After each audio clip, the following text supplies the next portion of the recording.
bobbing when the red, red robin comes bob, bob, bobbing when the red, red robin comes bob, bob, bobbing along.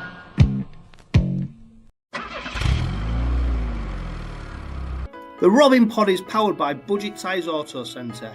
Make them your first and only choice for a vast array of vehicle services. They are reputable East Hull-based car specialists and dedicated to providing quality services at reasonable prices. And don't forget, they are trusted by the players, club officials and supporters of Hull Kingston Rovers. Find them at 146 Leeds Road and ask them about the exclusive discount they offer Hull KR Rovers Forever members.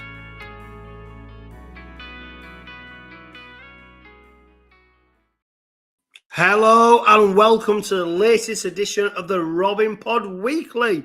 This week I am joined by one of the men behind rugbyleague.com. He shares his experiences of the Amsterdam Challenge, and I'm joined by the editor of the Gerrim Onside Rugby League fan site.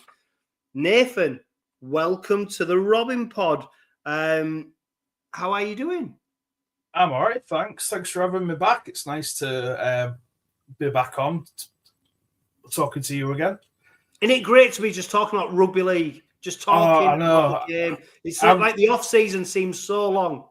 It does, especially when you're trying to think of something to write for the website, and there's nothing happens for 2 months. So you have to cobble little bits together. So yeah, I can't wait for the season to start now. Yeah, Nathan, we've had you on before, and you've talked about Gerrim Onside. I tell you what, refresh us. Tell us why you've done it, what we can find, where we can find it, and tell us why it's so great. Gerrim Onside was a website that I started last April, so we're coming up to about a year now. And I'd seen there's a couple of rugby league sites around, but they all felt sort of generic and not as if it was coming from the fans. So I wanted... My first idea was to try and do a fanzine for Rovers specifically, but I sort of went off that idea and came to doing a fan site, which my initial hope was to get different fans from different teams to write bits and things like that, and also curate the news and try and keep it sort of low on clickbait and things like that, because I know that drives me up the wall. So I know that's something that'll annoy a lot of people. And it just sort of went from strength to strength. It's snowballed throughout the year. From starting in April to December, so 2024, we had over 10,000 views of the website. I do the weekly disciplinary updates, so I keep everyone informed of who's been banned and what have you. And as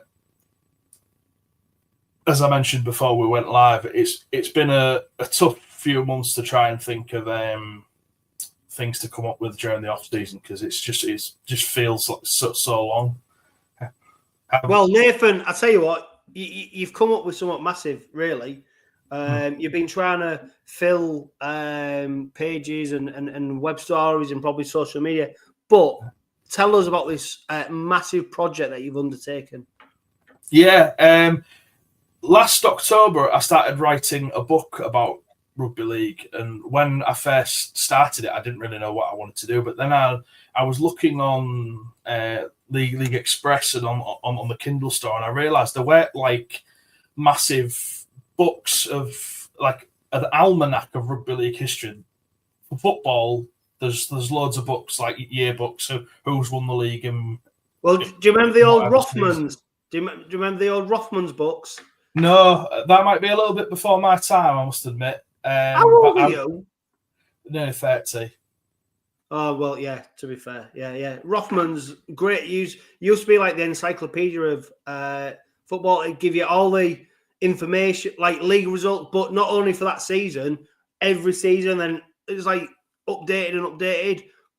Yeah. So what you're trying to replicate is that, because I think it's something that's with books and how we've gone to online and internet and all stuff like that, we're losing that historical point of view in terms of being able to have it written down as well, just having a resource where you can find it. So I think, Nathan, what you're doing is great. Tell us more about it. So I started in October, started all the way back from 1895-96 season. And I started off with the profiles of the original 22 clubs, quite a lot of which aren't around anymore, but some of which are, like Wigan and Leeds, for instance. They started off with sort of profiles which detail all the trophies that they've won. And Wigan's honours section takes up like half of the page. It's just insane how many trophies they've won over 130 years. So within the almanac is all of the league tables from 1995 to 2024. So that's 130 years worth of tables, as well as cup final details. So scores, attendances, venues. What else have I got? I've got the details of all the World Cups that have been played, the European Championships, tables of sort of who won what in what year. Roughly comes to about 800 pages, but I managed to get it finished just after New Year, and it's coming out on Valentine's Day, the 14th of February, just in time for the new season. Oh, well, there you go. I know what to get. I will ask for Valentine's Day then if it's out on that day. I'm sure she'll be thrilled when I present her with the Gerrim Onside. Yeah, she'll be absolutely thrilled. Nathan, where are you getting your information from to compile this? Well, I discovered a great website, which I'll give a quick plug to now. It's the rugbyleagueproject.org, and I believe it's curated by a couple of Australian fellas. Andrew Ferguson's one of them. He's been on the podcast before. And they're thoroughly name-checked in the book to thank them, because obviously without that website, I would have had no idea what to put in it, because they have the tables, the results, the scorers, everything from the start. And it is a fantastic resource. And I'm so glad that I found it. Yeah. Nathan, I tell you what, it's a fantastic resource. We can't wait to share it. It's so valuable. People who love their rugby league history, I'm sure will find it very valuable. What I wanted to speak to you about as well is, though, you've just started playing, right, for Hull Kingston Rovers? PDRL. Tell us about that experience you've had so far, and how you qualified to play for that side as well. So I can play for the PDRL, Physical Disability Rugby League, because I'm registered blind. I've got less than a foot of vision left, so I can play for the physical disability team. And I first started going about 4 weeks ago, I think, 4 or 5 weeks ago. Been meaning to go for quite a while, but never really getting around to it. And then one week I just decided, right, I'll give it a go. If I like it, I'll keep going. If it's not for me, I won't go. And I went and just had a great time. It's been about 15 years since I last played rugby, and without PDRL, there'd be no chance of me playing. I wouldn't have played ever again, probably. But as it's going now, I'm settling in really well. We've just started contact training, which was it was strange for to tackle someone and be tackled for the first time in, as I said, 15 years, and have the wind taken out of you, but then sort of feel strangely alive afterwards. But everyone's been so including, and sort of the think about everybody's disabilities to help factor them into the team to make sure that they're a part of the squad. So in PDRL, there are certain players who wear red shorts who you're not allowed to tackle, which would be a bit of difficulty for me, because I won't be able to see them until it'd be too late. It'd be too late, basically. So we're sort of factoring in shouting when people with red shorts have got the ball, so I know not to run at them full pelt and flatten them, because I'm not a small guy. I'll be playing in the forwards, I imagine. We've got our first game of the season in about a month. We're playing Hull FC in a friendly, So I'm hoping to be. Whoa! Yeah. Nip, there's no such thing as a friendly. No. Not against them lot. There's no A friendly. warm up then. So I can't wait for that. I'm well and truly up for it. Yeah, I see what, Nathan. I mean, I only want to hear about your experience, but there'll probably be people watching and listening to this who could probably benefit from going to the PDRL sessions, the LDRL sessions. They've got the wheelchair rugby league as well now. There's lots of opportunities to get involved with a club. You've had a great experience so far. Not only that, people might recognise you because you was actually in you was in the team picture.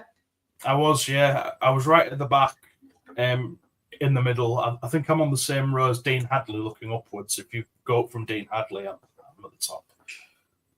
Well, I tell you what, if I look, I wouldn't recognise the difference. It's like twins. It could be the same.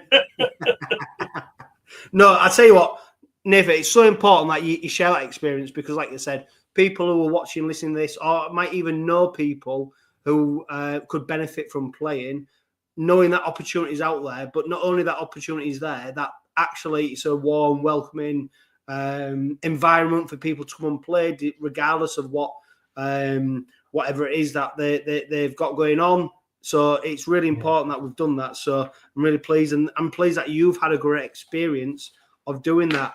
We're going to talk, Nathan, about the Rugby League .com Amsterdam Challenge very soon. I caught up with Steve Mascord. Now, he is one of the people behind RugbyLeague.com, and also I wanted to speak to him about his experiences of the Amsterdam Challenge. Steve, welcome back to the Robin Pod once again. We've got you on to talk about the groundbreaking, is it fair to say, Amsterdam Challenge?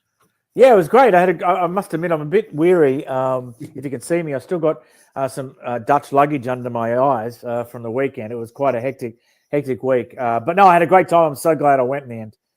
Yeah, we'll talk about the experience because I've heard from lots of Hull Kingston Rovers supporters and York fans and neutrals as well, just how enjoyable it was. Not just obviously the spectacle of the game, but everything around it. What was your involvement with it, Steve? So I work with 𝗂𝗄𝗏𝗄𝗏 at rugbyleague.com. So we were the naming rights sponsors. But I also did some content from there. So I did some stuff which went up on Rugby League Hub.com long reads, Patreon on Substack, and also appeared in League Express. And I also did a little video for Rugby League Hub's YouTube channel. So I kept myself really busy, and it prevented me from drinking too much and making too much of a mess of myself. Why was it important for rugbyleague.com to get involved in something like this? It wasn't my decision to get involved in it, but rugbyleague.com is a sponsor of the Robins through the perimeter advertising. Paul Fairs, his main business is a perimeter advertising.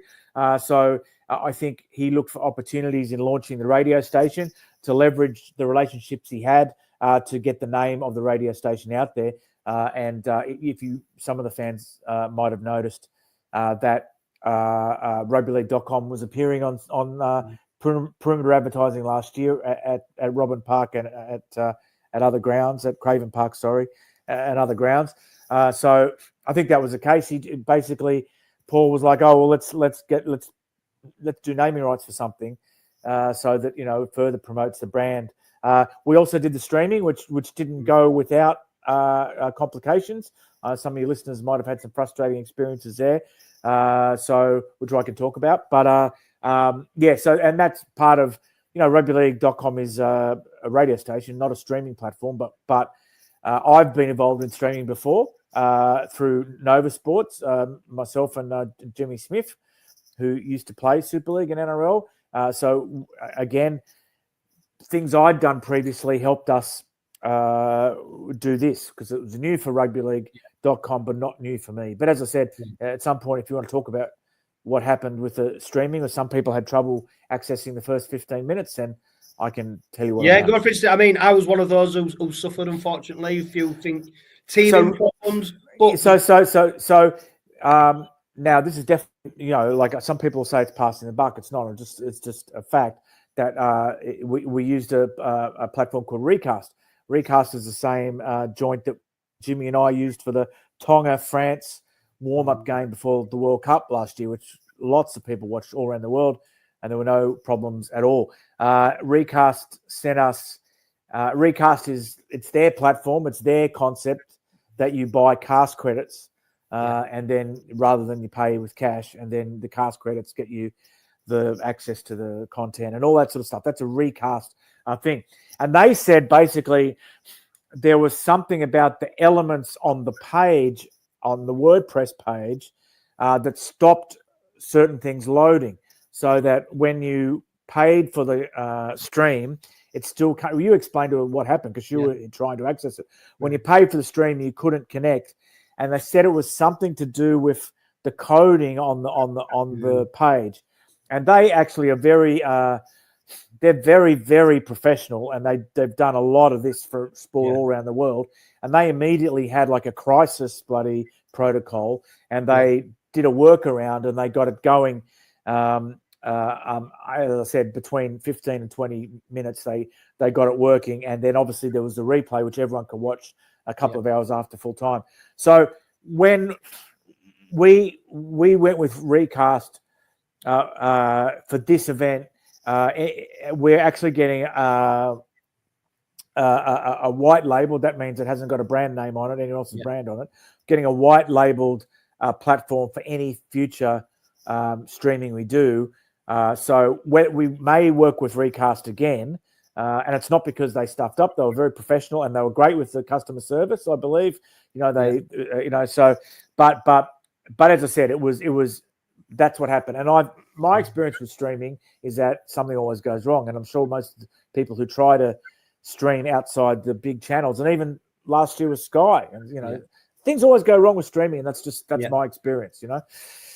Yeah, no, not the only ones. Regular viewers and listeners to the Robin Pod will testify that there's often issues with this streaming, let alone going on an event, something as big as a game, and making sure that goes worldwide. Yeah, so people expect me to say sorry, and I am sorry. Obviously, I hate it when people are the game's on live and you think everything's going well, and then you go on social media and at the other end people aren't able to access it. It's horrible feeling. I can imagine it's like dying on stage, really. When that happens. So I am sorry, but Recast are not a fly by night kind of new operation. They're a very professional operation, and they were very, very rocked by this, even though you might think it wasn't a big event in the global scale.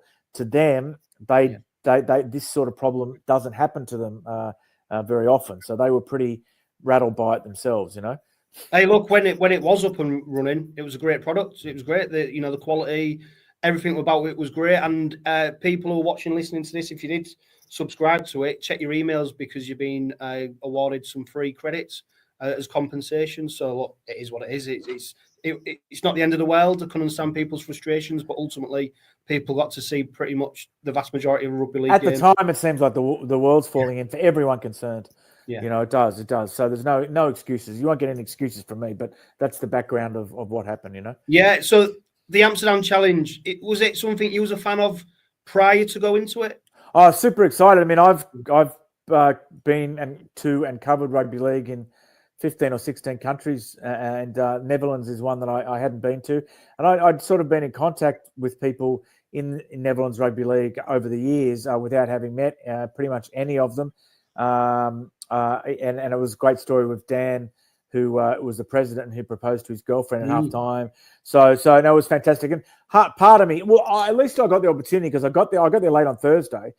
So I got the opportunity on Friday to go out to Belushi's and to go to the 𝗀𝗪𝗏 function. So I had a few beers, got home at a very, very old man early time, and I felt fresh as the daisy the next day, and I was happy with the work I was able to do. And I think it was more important to kind of tell people who weren't there what it was like than for me to have a jolly. So I was very pleased with the way the weekend went. Yeah. For me, and I think what was important to it, Steve, it was more than just the rugby game. It was more than just the game between the Robins and York, wasn't it? It was everything else that went around it, not least the work that was done in the Amsterdam community to engage people in rugby league and hopefully spread the gospel that rugby league is the greatest game of all.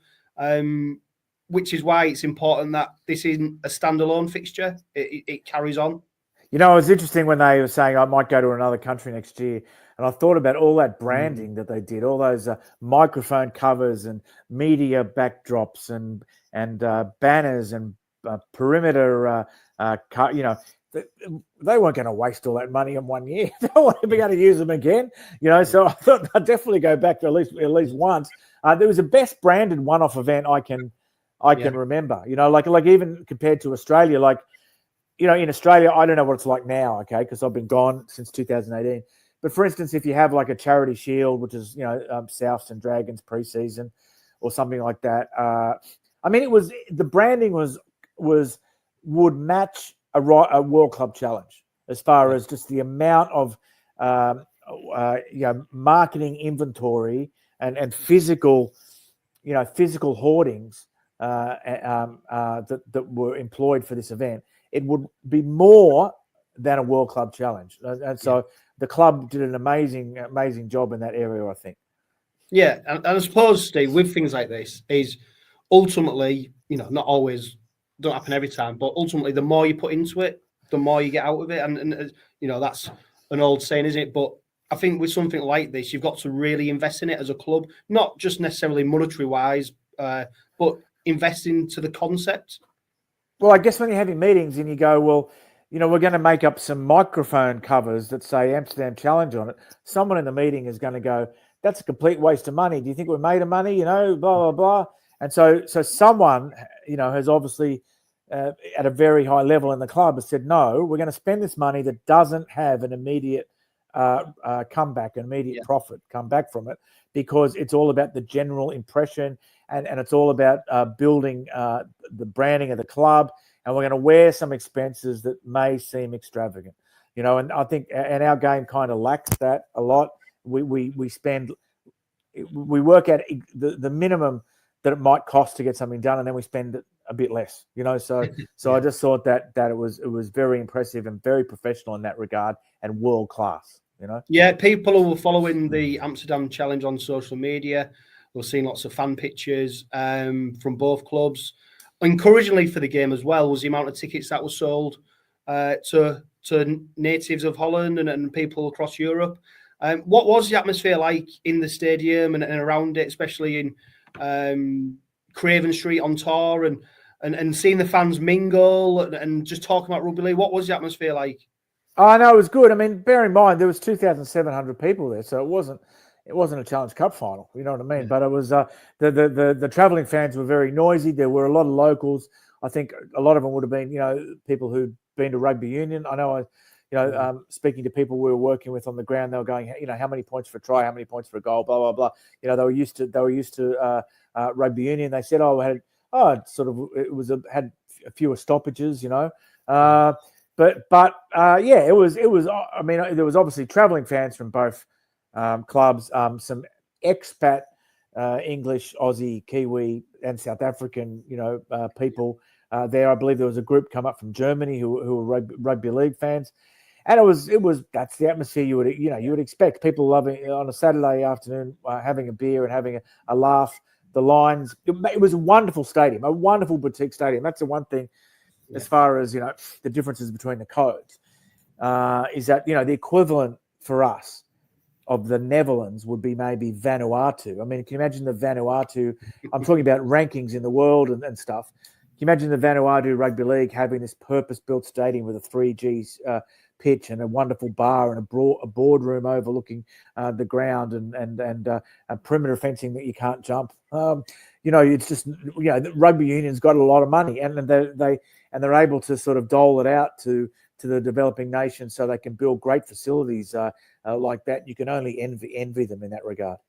Yeah, I mean, look at it. Do you think the future of this type of event, and I mean, in particular for Hull Kings and Rovers, is that you make it into an event? So the game's almost running alongside of it, but it's not actually the main thing that people want to go for. They want to go for everything you just spoke about, the experience, everything else.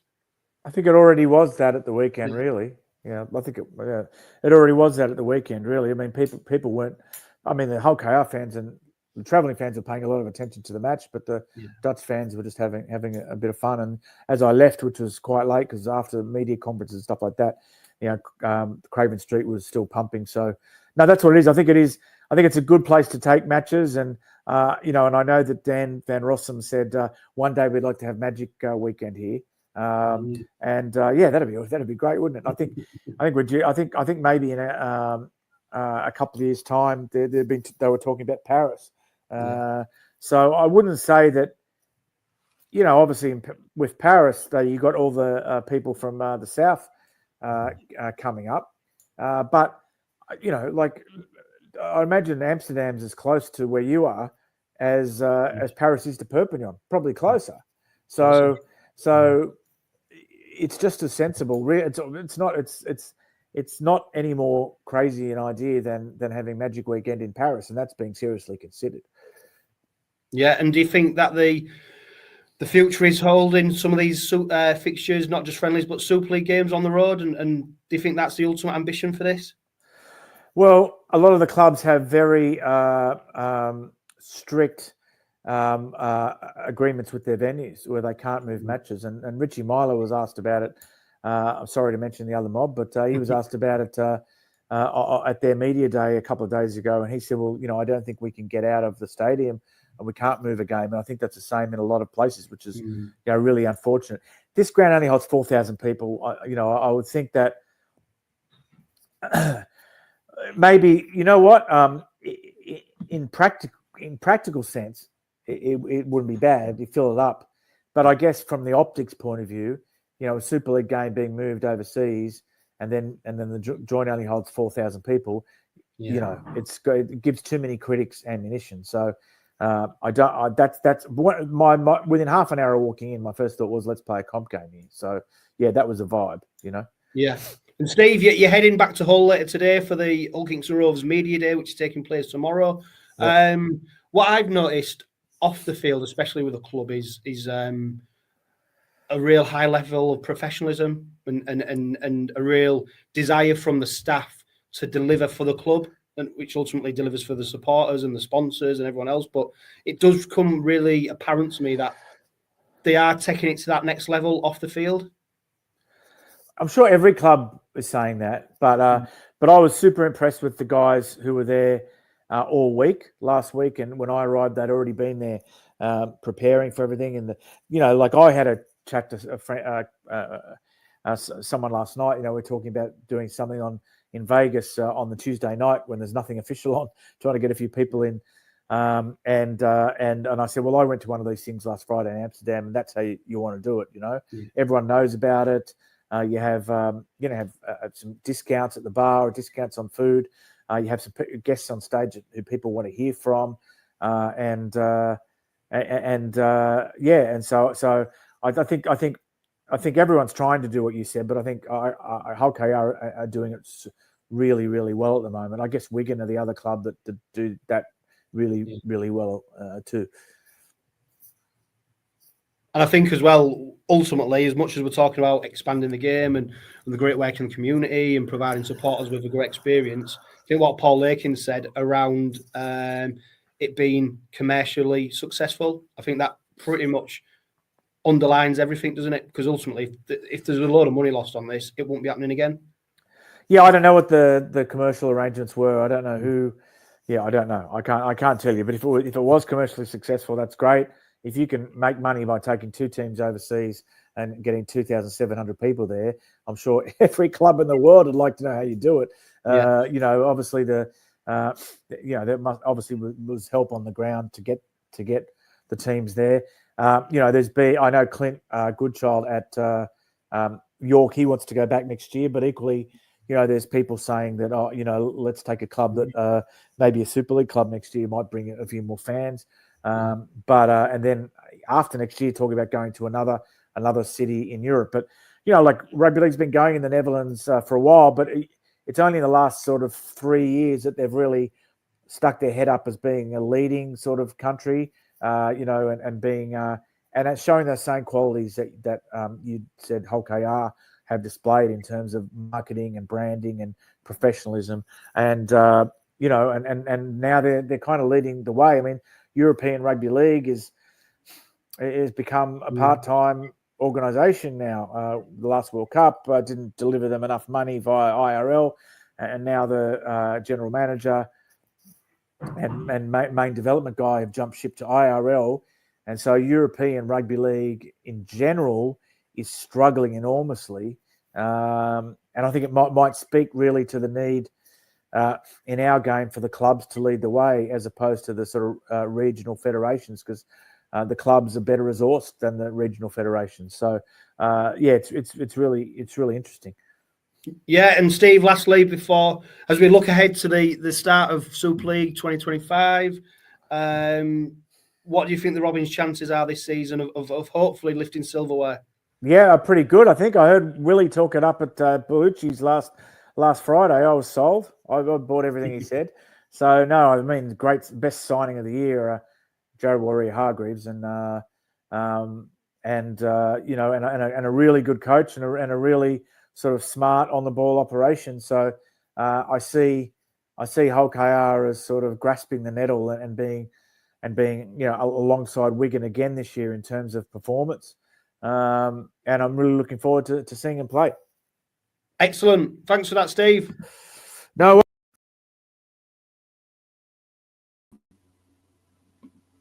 Nathan, was you a fan of the Amsterdam Challenge? Yeah, as a concept, I quite liked it. I went to go to my parents to watch it. We had the problems with the stream as well. I think any chance to further publicise the game outside of its heartland is a good idea, and putting it somewhere where the fans can go and have a good weekend of it, somewhere like Amsterdam, is a great marketing strategy. It's a great idea that can be taken to many different places. I'm sure we'll be seeing it again next year and then on to wherever next. Yeah, I suppose what's interesting with doing something like this, Nathan, like Holland, like Steve mentioned, you know, those fans from Germany travelling, and once you put a game into anywhere that's sort of Central Europe, I mean, don't get me wrong, Holland's not necessarily Central Europe, but in that area, bearing in mind Rugby League is played in Europe, you only have to see what they're doing in Serbia with Partizan and how well they're going in terms of their Rugby League. It will draw people in, and I suppose the Robins should be applauded for trying something different. Because basically what would traditionally happen is we would play York at home or at their ground. It'd be the run-of-the-mill friendly, you know, pre-season game. Not much anticipation. Supporters, yeah, some would turn up. It wouldn't be. But what they've done is create a concept and they created something out of nothing. And if anything, at West, it's a great day out for the supporters who just go to have a great day in Amsterdam. Amsterdam's a fantastic city. If you've ever had the pleasure of visiting it, you know, let alone going to watch Rugby League there, it's just a great place. Not only that, but if you're thinking about growing the sport, you think that I read somewhere that about 50% of the crowd were local. Yeah, fantastic. Even if some of those local fans were given free tickets, they go to that game, they enjoy that game, and they find a sport that they want to watch. They then go and find their local team, and their local team benefits from this exercise too. Yeah. I tell you what, Nathan, what I found really interesting as well is what Steve said about how there was a lot of rugby union fans there. And not necessarily au fait with rugby league and the rules and stuff like that. But that's almost like an easier market to convert into rugby league. You know, Netherlands isn't a hotbed of rugby union, but I bet there's probably more rugby union sides in Netherlands than there is rugby league. Now, are we trying to convert them supporters into watching rugby league? It's probably an easier journey than it is trying to convert Joe Bloggs, who's got no interest in rugby whatsoever. And I think that's where something like this is key to it, isn't it? And I think the fact that they've committed to a 5-year plan of doing these games, and the fact that they, I think, pretty much going back. Well, they've already confirmed in 2026 they're going back to Amsterdam to carry on what they've done. Some Super League teams, obviously, are interested. They want to go there. They, you know, and I think the Robins will be looking at. Actually, we had a great crowd.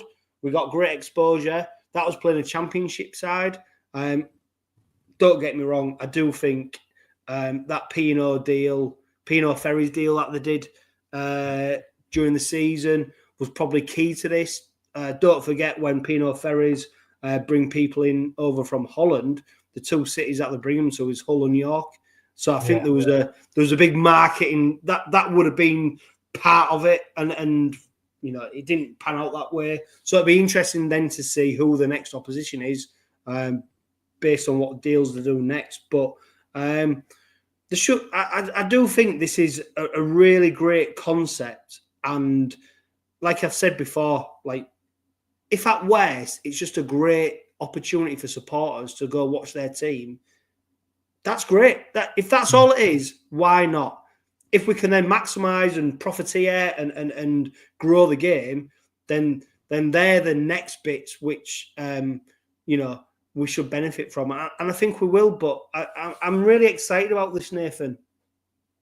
It's as you say as well. If we'd have had this friendly at Craven Park, or we'd have had the same game at York, you maybe wouldn't have even got the same attendance what you did in Amsterdam, and you wouldn't have the knock-on effects of promoting the game to a new market, of getting all of the publicity towards this new concept. It's something which I feel like Rugby League is doing its expansions, but it always starts at step 3 of a 5-step program. It never starts at step 1. It's always, you know, plonk a big match or plonk a whole team to an area that's got no history and no exposure to it, and just expect it to succeed. Whereas Rovers and York have gone to step 1 of taking a game to a new audience and promoting it to their fans as a weekend away, and made a success of it. And now who knows where step 2 will be, and then, you know. And they did a great shirt as well. The warm-up shirt, you know, great. I've got that shirt. Yeah, Mike Carter, 𝗀𝗂𝗀𝗃𝗃 shirts. He will be.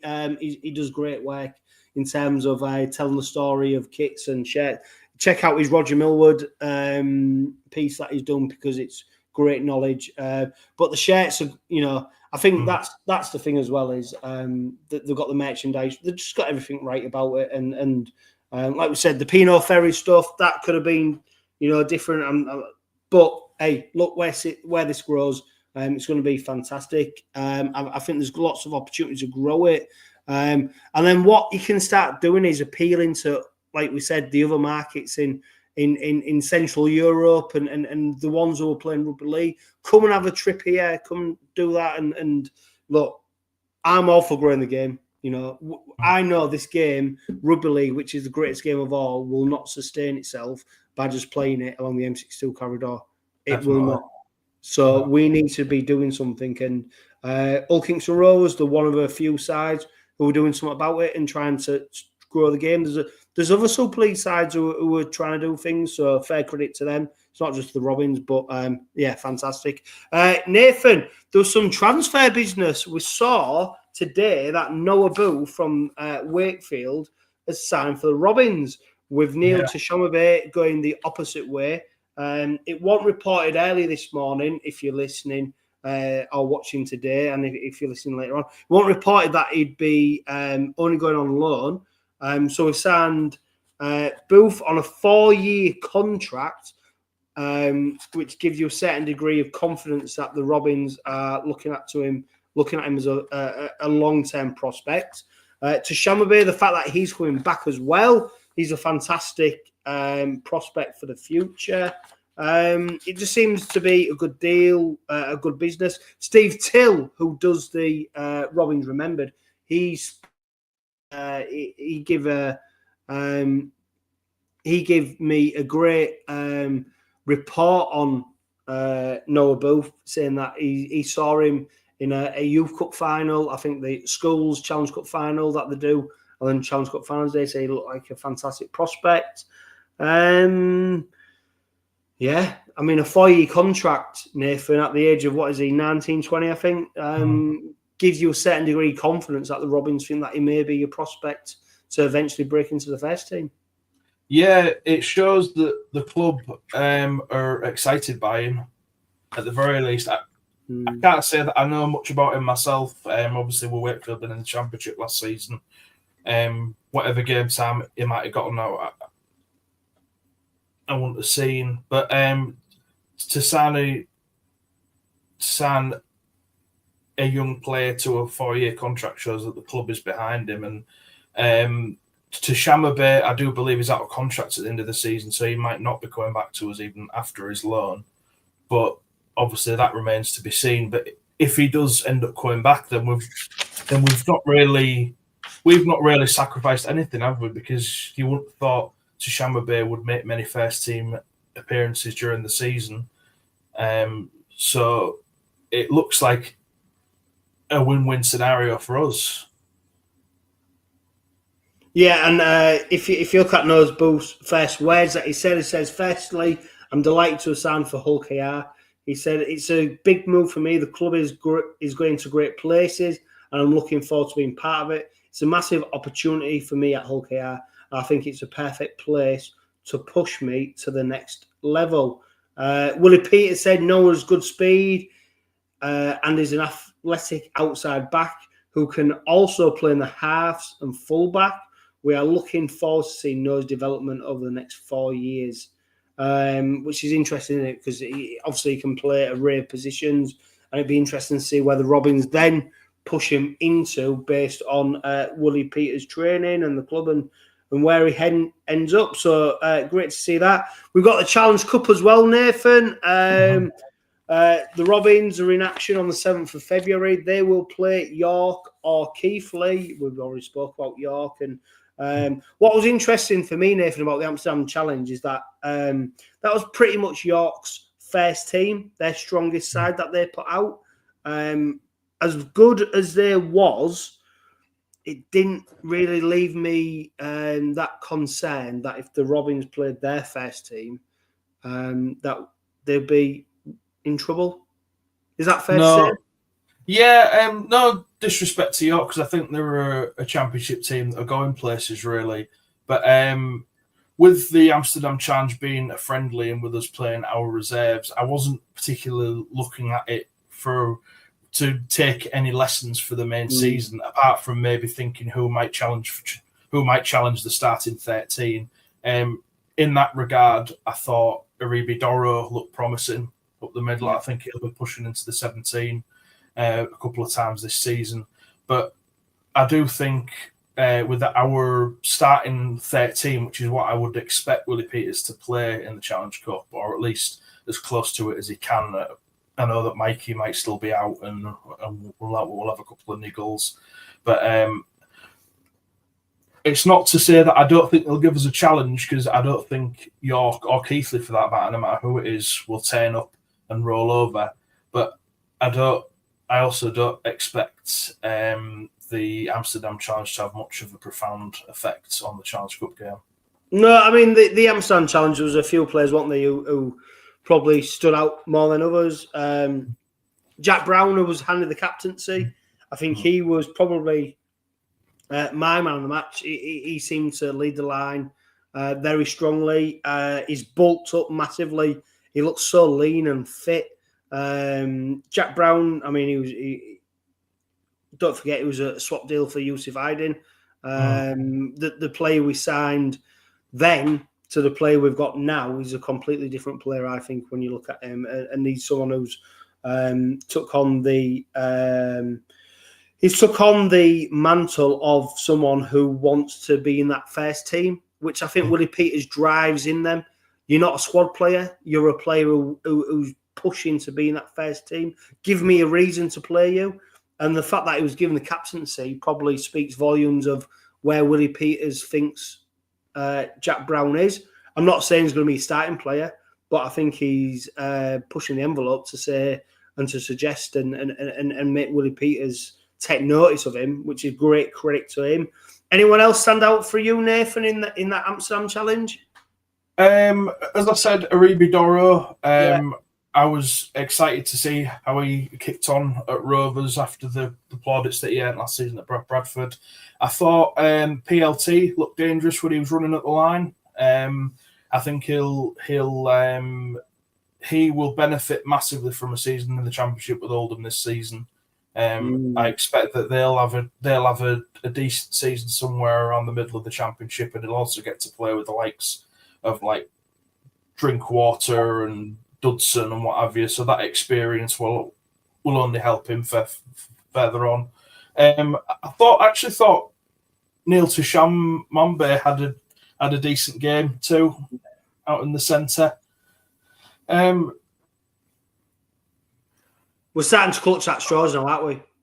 Yeah. They did all right.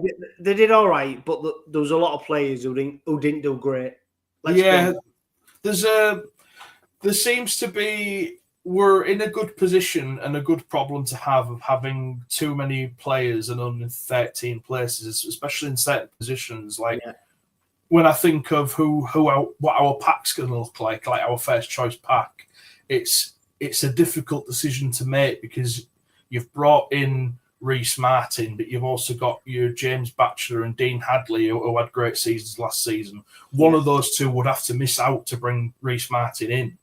And further on to that, you've also got the likes of Sam Luckley, Jack Brown, 𝗬𝗲𝗃𝗃𝗃𝗃 all pushing to be on the bench to come on into that forward pack. So it's a much different position than what we've been in previous seasons, where we've sort of had a sort of patchwork squad that's a bit stretchy in places, as to where we've actually got multiple people in positions and having difficulty putting together our strongest 17, really. Yeah, it's going to be a great challenge. And I dare say, though, when we play that Challenge Cup game, whether it be York or Keighley on the 7th of February, you will get an indication of where Willie Peters thinks that squad is at that time. That's not to say that's his view probably of the squad for the full season, but it'll give you an indication of where the squad is right now. And we know Willie Peters is ruthless. He does not hold back, does he? He plays players who he thinks should be in that side. And I think it was interesting because previously last season we saw the Sheffield game where Willie Peters used that game, the pre-season friendly at Craven Park, to punish a few players, dare I say, because they hadn't maybe been performing in pre-season as much as what he expected of them.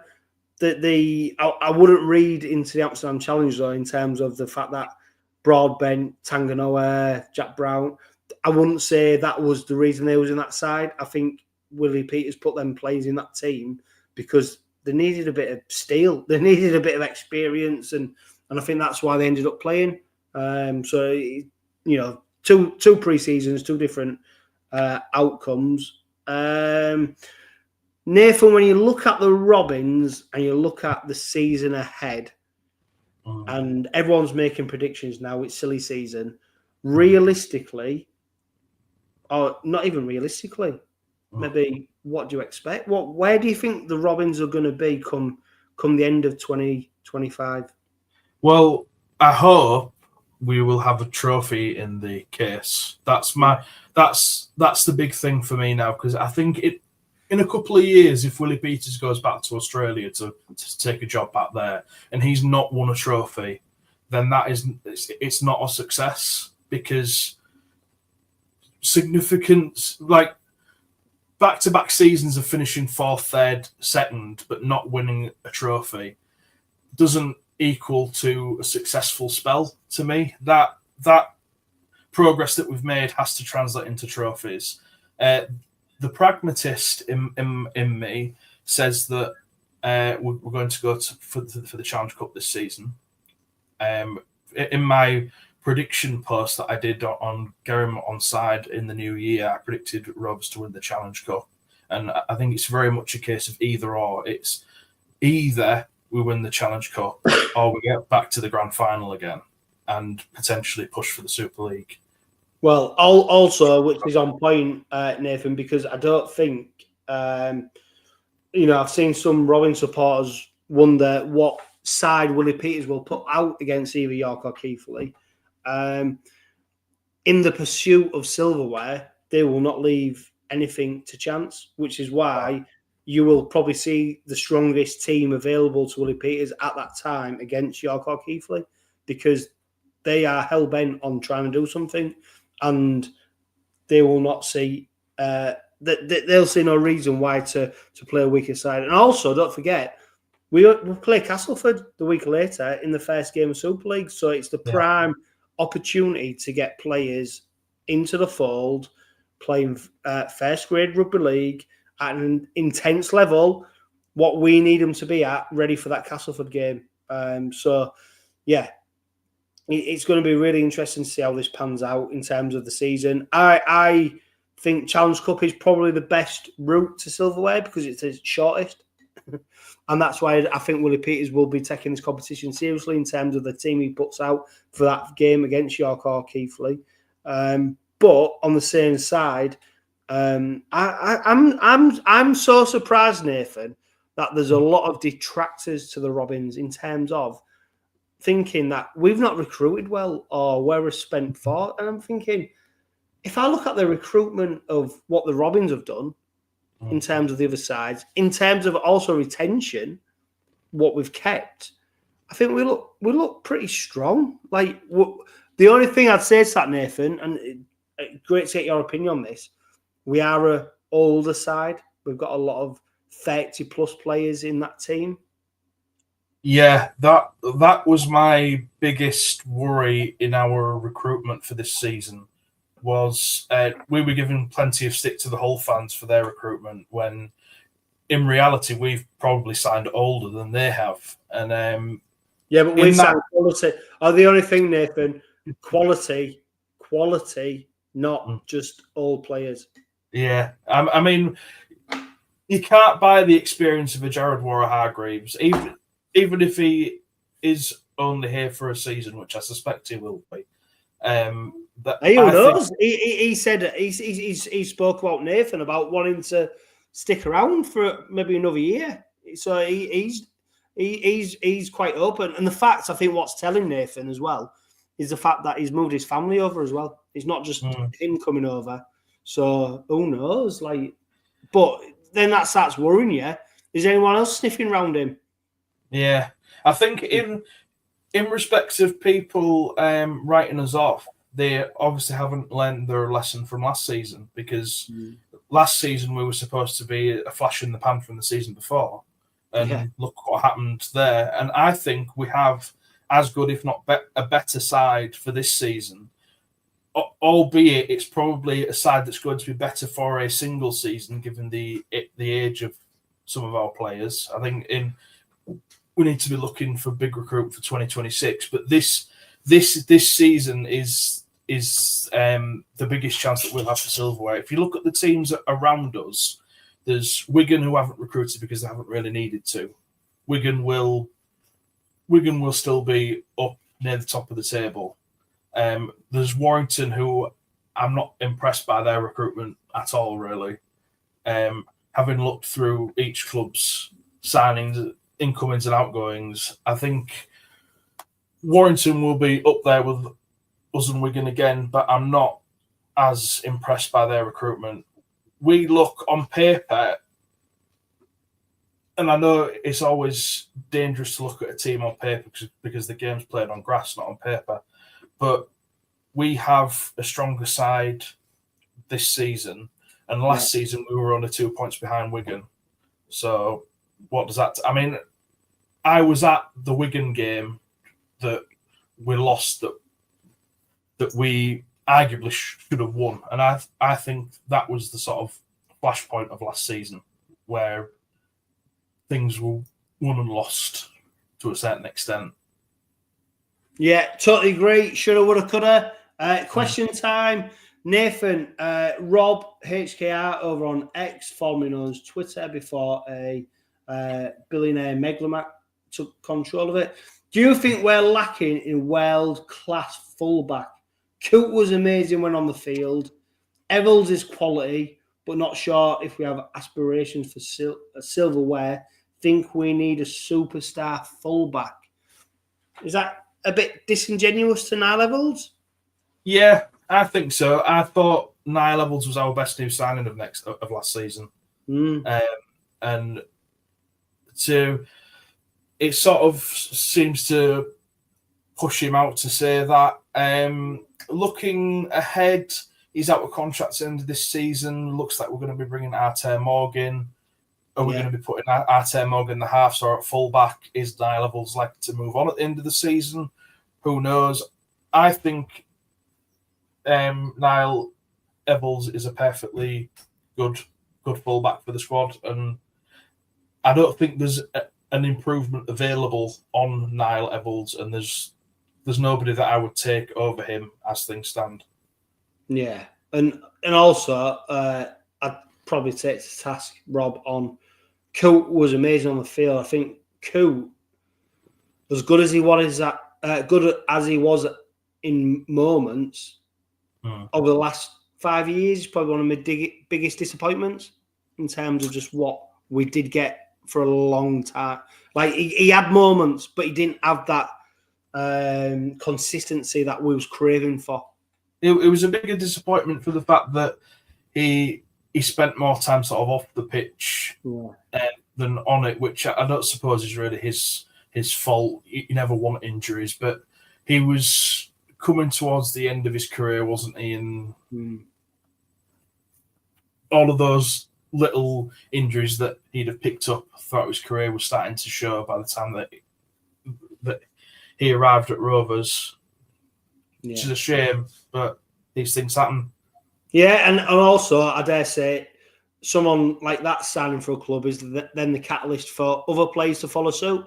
To see the Robins make, signing like Lachlan 𝗂𝗃𝗃𝗃, then other players then put their ears up and go, maybe, actually, I'll sign for them if they're getting offered equal deals at other clubs. Matty Lane over on X says, can you see any of business with Rovers before or during the season, player-wise, as I bet some will not like not being in the 17 each week? That probably alludes more to players departing, doesn't it? Because it's a big old squad. I can perhaps see some loan movements, some dual reg things, maybe a bit of shuffling of the deck chairs, but a lot of it will depend on Salford's situation as well. Yeah. If there's anyone in their squad that we're particularly wanting, I know that there was talk about us going for Nene McDonald. I think if we do go for him, then I think Gildart probably moves on. Really? Do you think Gildart could be a departure? Potentially, yeah, because I rate Gildart, but I would take McDonald over Gildart, and I also think that Jack Broadbent's not let us down. And if you're going to be bringing in Nene McDonald, you're only going to get one dispensation. That would have to be on the quarter. If you want any dispensation for the salary cap, then you're going to have to move on someone like Tyrone May, maybe, which I would much rather move on Gildart and bring in McDonald than move on Tyrone May. Yeah, well, I think May's nailed on, mate. I can't see moving on an half-back, not at this stage of the season. McDonald's an interesting one because if he's available, apparently... Well, the only thing at the moment, Nathan, is I don't know if it's agents doing it, but anytime a player comes available, 𝗀𝗃𝗃𝗃𝗃 gets mentioned next to him. Yeah. It's almost like... I don't know whether the agent's doing it or whatever, but 𝗀𝗃𝗃𝗃 are interested, regardless of who it is. Yeah, I think that's going to happen now that we're in the position that we are, that we're linked with every sort of top player that becomes available. If it is a player the caliber of Nene McDonald, though, you would be a bit daft to pass up on the opportunity, I think, should it present itself to you. Nathan, remind us of where we can catch Gerrim Onside.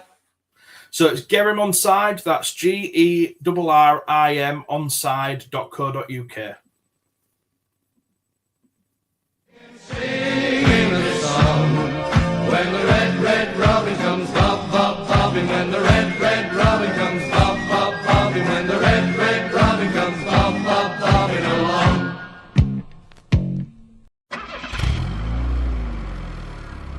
The Robin Pod is powered by 𝗵𝗂𝗍𝗂𝗔𝗂𝗃 Auto Centre. Make them your first and only choice for a vast array of vehicle services. They are reputable East Hull-based car specialists and dedicated to providing quality services at reasonable prices. And don't forget, they are trusted by the players, club officials and supporters of Hull Kingston Rovers. Find them at 146 Leeds Road and ask them about the exclusive discount they offer Hull KR Rovers Forever members.